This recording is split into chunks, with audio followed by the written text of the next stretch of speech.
Hello বন্ধুরা, welcome to my channel let's create with me. এসে গেল বছরের সেই সময় যখন ঘুরিতে ঘুরিতে ছেয়ে উঠেছে আকাশ। প্রতি বছর এই সময় আসেন বিশ্বকর্মা আর ছড়িয়ে দিয়ে যান এক মুঠো দুর্গাপূজার গন্ধ। ব্রহ্মপুত্র বিশ্বকর্মায় গোটা বিশ্ব ব্রহ্মাণ্ডের নকশা তৈরি করেন। হিন্দু শাস্ত্র অনুযায়ী বিশ্বকর্মা দেবতাদের শিল্পী। তিনি দেবশিল্পী নামেও পরিচিত। বৃহস্পতির ভগিনী যোগসিদ্ধা তার মাতা এবং অষ্টম বসু প্রভাস তার পিতা।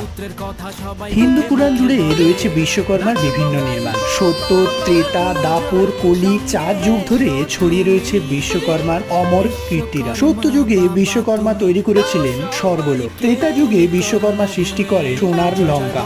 দাপর যুগে সৃষ্টি করেন দ্বারকা। কলি যুগে বিশ্বকর্মার অমর সৃষ্টি হস্তিনাপুর ও ইন্দ্রপ্রস্থ।